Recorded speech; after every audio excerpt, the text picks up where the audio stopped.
Hi, I'm Joel, and I'm stuck in Huntsville, and that's Baxter, who's climbing up my back and waving his tail in my face. I wanted to talk to you about Out Loud Huntsville. It's a poetry group that meets in Huntsville, Alabama. I popped out for the first time about a month ago because this Black Lives Matter protest that I had attended went weirdly, and I wanted to speak out about how it went, and so I went to the Poetry Slam, and it was a fun time. I just went back to the Poetry Slam tonight, and saw Kim and the crew doing their Poetry Slam stuff, and I was like, I'm gonna slam tonight, so I slammed. I won! It's so exciting. I'm sorry to give it away, spoiler alert, but I won. Why would I publish all the footage on this whole show? Why would I publish the whole show if I didn't win? There's no mystery here. Watch me win the Poetry Slam!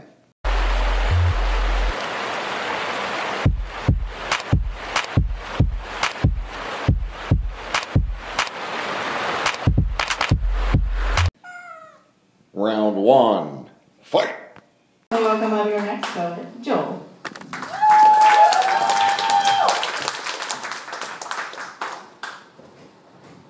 My name is Joel Elliott, and this poem is entitled The Meaning of Love. Death is the greatest expression of love, to give up your life in support of another. Finding joy and sacrificing personal needs is the most happiness I've earned since I learned I could bleed.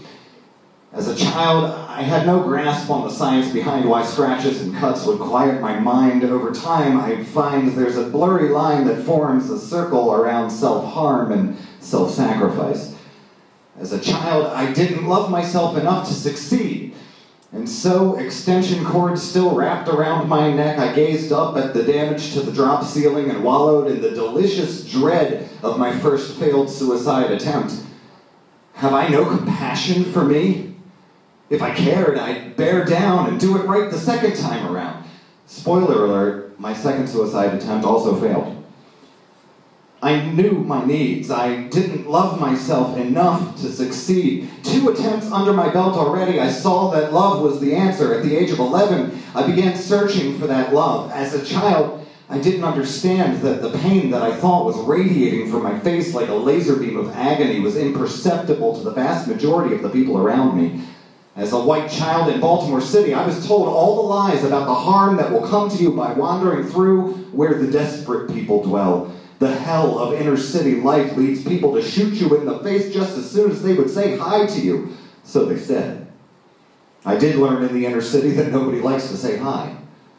And I learned that nobody loves me. Nobody sees my needs clearly enough to execute me and free me from the endless thought assault that comes with being. I looked deeper in love to find love that was freeing. I discovered the toxic romantic relationship. When I found the depth of love I had craved to feel for myself, I enabled her to take away my agency. By finding someone capable of commanding her lover to end his own life in front of her, I had finally married self-sacrifice with my selfish need for self-negation. I've never felt so relieved as when she verbally encouraged me to pick up that pair of scissors. I've never felt so loved as when she verbally encouraged me to plunge that pair of scissors into my neck. That chapter of my life is over, and I've been a wreck ever since, convinced that I'll never find another love better than the depth of forever embracing oblivion. The gift of not existing slipped from my fingers as they signed divorce papers. There's a hole in my heart where abuse used to sit, and I don't know how I can rectify this unless I face how overdue I am in redefining the meaning of love.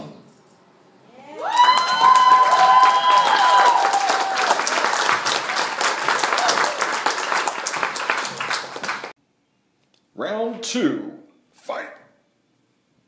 Audience, if you're getting tired, you have 2 good feet and we have a good floor. You can stomp on that floor. Please do so as you welcome Joel.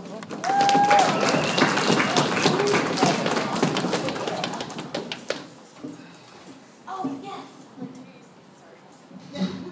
What are you so worked up about, Sharon? I didn't even start. I'm not using those posters. Okay. Yeah, everybody go to this show. My name is Joel Elliott, and this is entitled Problems.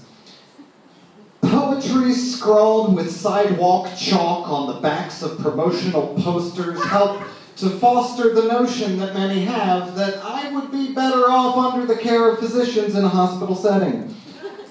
They are not incorrect. In this particular instance, the only way they are correct that I would be better off under the care of physicians in a hospital setting is that I could ask the doctor whether or not I could borrow his pen. I lost mine. Pen, that is, not mind. Although the grasp I have on the latter is tenuous, being assaulted time after time, silent insults from your own mind is a strenuous way to go about being. What you're seeing when you're saying my behavior's kind of crazy is just maybe simply me solving problems that you cannot see. Who wouldn't be better off under the care of physicians in a hospital setting? So let's stop pretending that finding a person whose words and whose actions don't meet expectations warrants celebration through relativism that we are much better than they. Let's all agree that the crazies among us are just solving problems that we cannot see.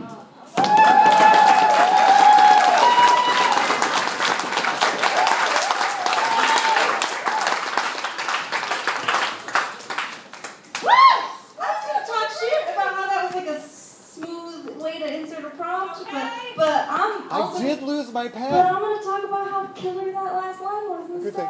Okay, It was really, I don't know, I mean, you can get up here and be like reading out of a notebook and reference a notebook, and I can't fucking, I don't know. Blurred lines. Is my shame a prop? Does that count? Does that count? We'll discuss. It depends on how visible, I don't know, if it's referenced. Alright, judges.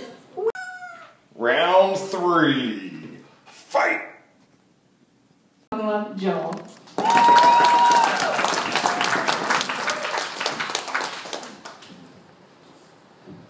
My name is Joel Elliott. This is a poem entitled Contest. I am a lazy monster, a living illusion of power. I am unwilling to self-criticize. I want to call you a loser. I will define myself by all the flaws I can find or imagine in everyday people. I build the steeple to my church of arrogance from bricks made of fear and insulting the feeble. I will exaggerate what makes you afraid till you've laid foundations for my rise to power. I will pretend that I'm going to save you when really I want to make sure that you cower. I am the side of this fight that is right, and I am the other side too. I am the hand that is pulling the strings of the marionette that is you. I am the college, electoral and otherwise. I am your churches and schools. I am the flattering voice that secretly plays you for fools. I am the candidate that you're going to vote for. Because we fooled you into thinking that there can be only two.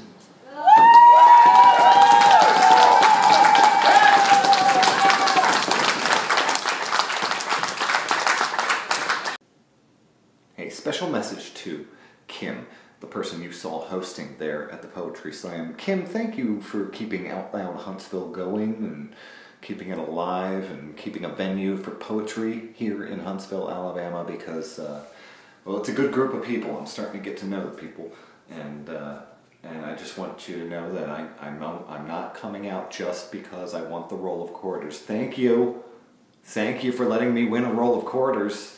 I tried real hard today.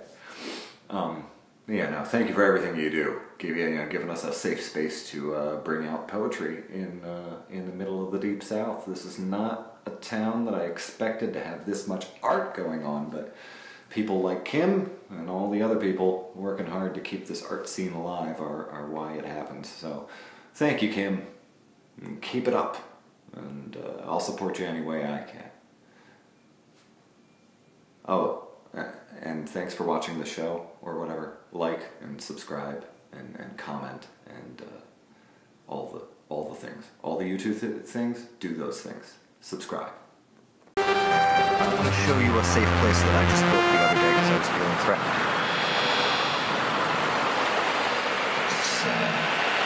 It's important to have a place where you feel secure.